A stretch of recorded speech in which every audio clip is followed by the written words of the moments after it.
This is the day we met. Absolutely connected. If I took my hand and put a knife through it right now, you know, you would feel it some way. Emotionally, you would feel it. You know, it's like, there's no question about it to me. So everything we do to each other, or everything we see in each other, is us seeing ourselves. I did stand-up in the clubs for 15 years. But it's never too late to make your mark. You may have to quit for a while and sell some paint.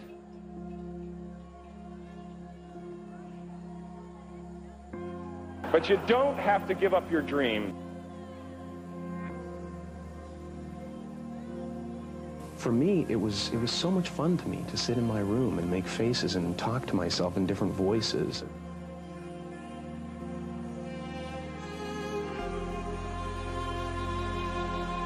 I think everybody's looking for something that they already have.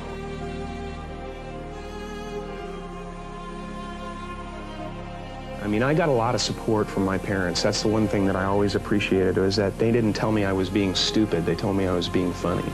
That was the difference. You know, when you go through a few of those experiences, you kind of develop a thick skin when it comes to being ridiculed or whatever. Why didn't you give it up? I couldn't. I mean, I don't have a trade.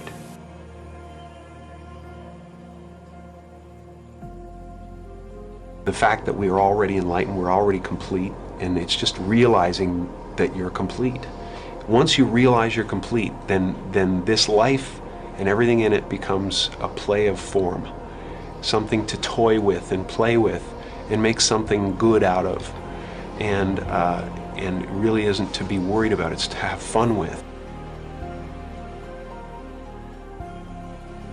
Anything that doesn't work out, any show that I might not get, any show that I might do that doesn't turn out well and gets pulled off or something like that, I always think of as, this is the way it was supposed to be. That's the way it was supposed to happen, because there's something bigger down the road.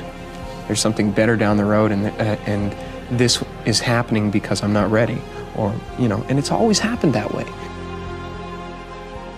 You know, at some point you have to divorce yourself from the things that other people want for you.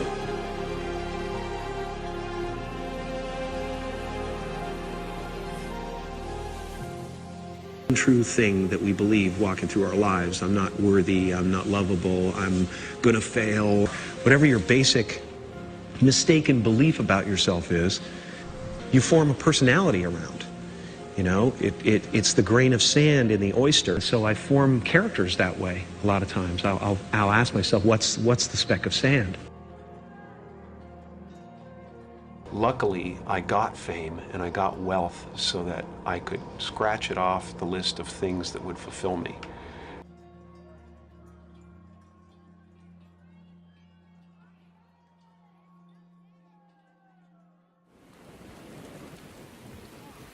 So I accept the fact that I fail, you know, because I know that that's the way it's supposed to be. I was born in Newmarket, Ontario, Canada.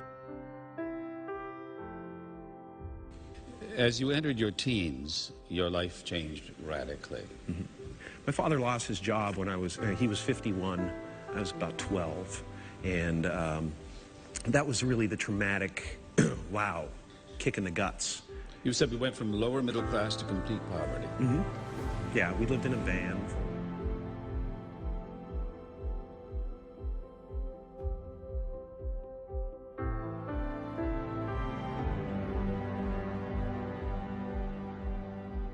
I mean, the first time I ever went to Yuck Yucks when I was 15 years old, and I went there, and I was not good.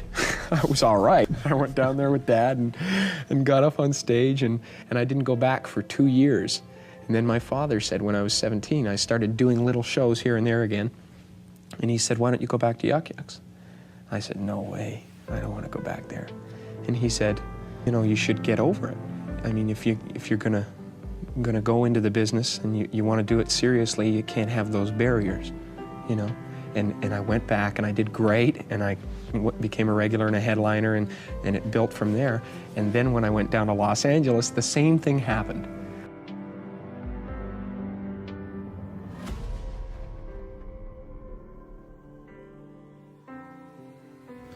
Did you write yourself a check? Yeah. I made my check, which was just basically, you know, $10 million to Jim Carrey for acting services rendered, dated Thanksgiving 1995. I gave myself 5 years, one of the most successful working actors, to be given the best material and the best scripts and things that people would never expect in a million years that I could do.